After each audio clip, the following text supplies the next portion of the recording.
Your time is super important, so don't waste it on a roller coaster cruise. Today, I've got 10 tips to save you time on a roller coaster cruise. Here we go.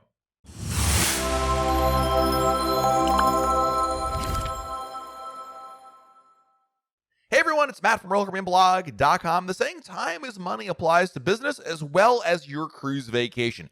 Every minute you save now is extra time on your vacation once you get on board the ship, and that's important, right? Your time on board is limited. One of my top pet peeves is wasting time that could have been saved with a little work up front, especially if it's time spent at home so that things can move smoothly on board. Whether it saves you 2 minutes or 10 minutes, it all adds up, and time saved also reduces stress. I love the feeling of knowing I bypassed what would have otherwise caused me to wait longer. It's like driving in the expressway on a highway when traffic's backed up without the extra costs of the expressway. So here are 10 ways everybody can save time on a roller coaster cruise with some quick tips. Number 1, download the Roller Caribbean app right now. The Roller Caribbean app is just super important these days, so make sure you download it now at home, not when you're on board the ship, because you're just going to waste more time. Roller Caribbean will allow you to download the app for free while using their Wi-Fi on the ship, even without an internet package, but the speeds are super slow. Download it now while you're at home and you have a fast internet connection. More importantly, having the app installed and signed in will make nearly every aspect of the vacation, especially embarkation day, so much smoother and faster. Now, some people might prefer not to use a phone on their cruise, and I understand that, but there's a difference between using the Royal Caribbean app and checking work email. Put your out-of-office message in your email, but keep the Royal Caribbean app primed and ready. Next up, do everything in the online check-in before the cruise. Now, while we're talking about the Royal Caribbean app, there is no excuse for not completing the online check-in before your cruise. My recommendation is use the Royal Caribbean app to complete the check-in in lieu of the Royal Caribbean website, that is, because the app can scan your passport and save you time entering all that stuff manually, as well as make the photo upload much easier because, of course, your phone has a camera. If you enter all the information, take a selfie, and add a credit card to your account, you're going to fly through the cruise terminal during check-in. Next up, if you have My Time Dining, you really want to make reservations ahead of time so you don't have to wait later on.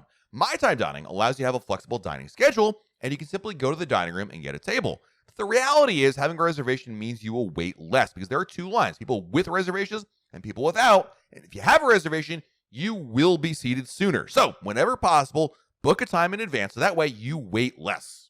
Not only will this next tip save you time, it's also going to save you money, and that is to pre-book your beverage packages, dining packages, and internet packages. An intangible benefit to pre-purchasing anything is it saves you time on board from doing the exact same thing, which means more vacation time back to you.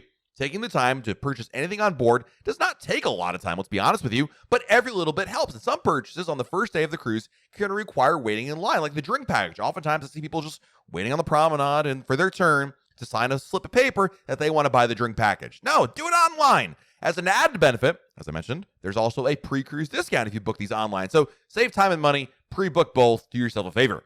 Next up, research shore excursions before you cruise. All too often, I'll see a family standing on the pier trying to figure out what to do instead of going to a shore excursion. You have a limited amount of time in any port of call you visit, and time wasted deliberating where to go means even less time to enjoy your tour. So your best bet is to look into what each port has to offer that your cruise ship is going to be visiting, of course, and then book something in advance, or at least have a plan of what you're going to do there. Just like the tip about pre-purchasing packages, researching in advance will save you time and maybe even some money on those shore excursions.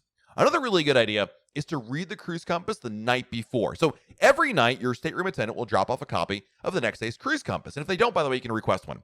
But this is the best time to check out what's coming up the next day.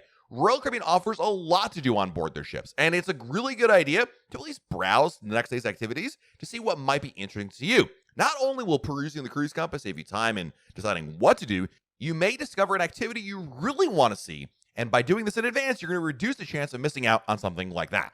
Next up, visit guest services at less busy times. When you've got a problem, guest services is almost always the go-to place to get it resolved. But if it's at all possible, try to go when there are less guests trying to do the exact same thing.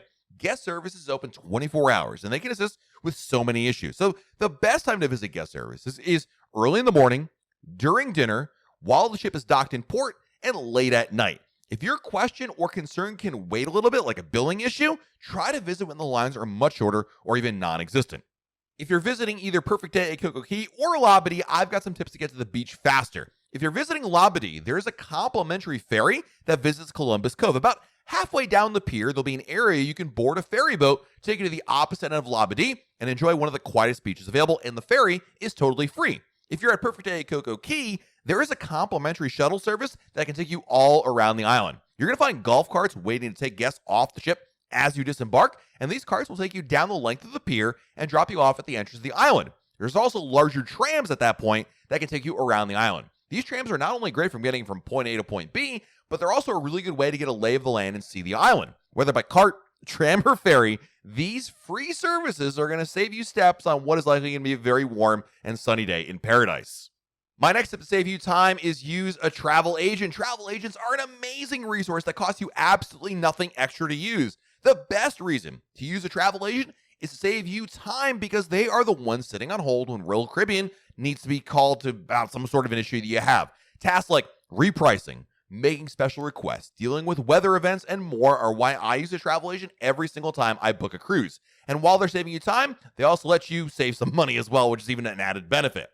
And my last tip for saving time on your Royal Caribbean cruise is to register your kids for Adventure Ocean on embarkation day. While you can sign your kids up for Adventure Ocean at any time, the best time to do it is on the afternoon of the first day of your cruise. In the early afternoon, usually around 1 p.m., Adventure Ocean opens up their open house so families can stop by to meet the staff and register.